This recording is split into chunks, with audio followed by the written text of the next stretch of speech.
Hey, what's up, YouTubers? This is John Rambo. This is Be Ready 3. Now, if you watch my channel for any amount of time, you probably think I'm beating this subject to death.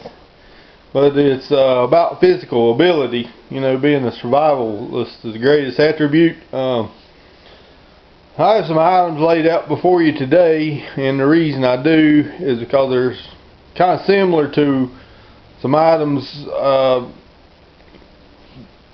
that the Mad Trapper Rat River may have carried. Anybody that's unfamiliar with this story, as you can see, that's the book right there, Mad Trapper Rat River. It's written by Dick North. And anyway, it's a true story, and it happened back in the 1930s up in the Yukon region of Canada. And it was in the middle of winter when this happened, and I probably won't go into the story that much, but it's a true story. For any real survivalist, I recommend you read it. Now the man, they're not sure much about his actual past. You know, it's kind of a mystery. He turned into a wanted felon, and the Canadian Mounted Police chased him.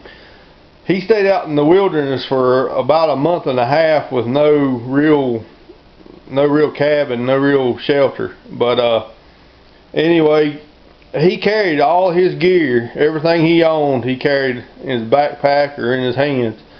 Now he had a single shot Iver Johnson 16 gauge shotgun that had been converted into a pistol.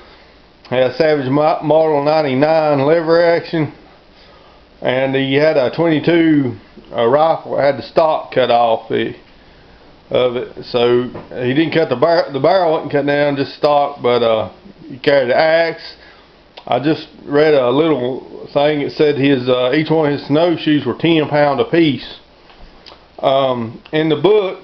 In that book right there, there's a list and pictures of some of the items they found on him when they finally killed him. Had multiple shootouts with the Canadian Mounted Police. Like I say, they chased him for a month and a half, and he was on foot or snowshoe while they had dog sleds. It was one of the first times that they had ever used airplanes to search for a felon. But if you read the book, and I'd say probably the first 4 chapters are the most important. The rest of it's just kind of like hearsay or speculation. But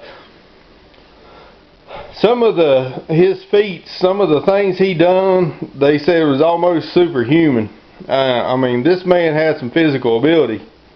And you know, as preppers, we're always talking about, you know, bug out bags, and we'll go to the mountains. I just wonder how many people can actually carry their bug out bags, you know, for any distance, any amount of time. So, like, you know, are you running? Are you exercising?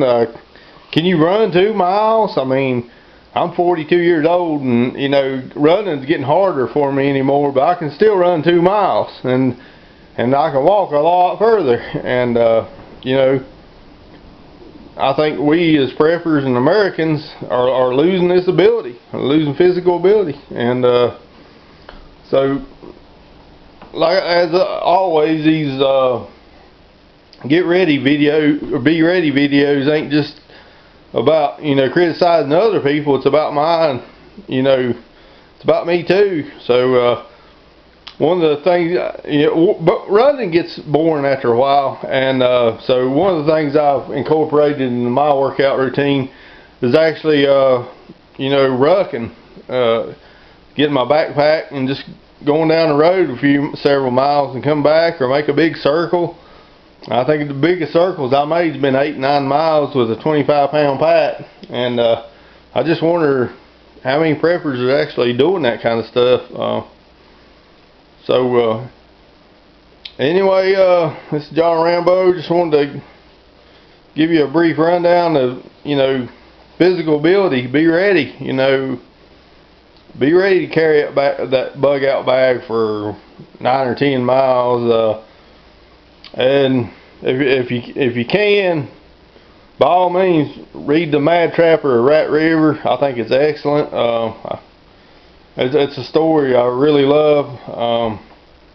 Not that I idolize criminals or anything, but this one's a real survivalist. Anyway, this is John Rambo. I'm out.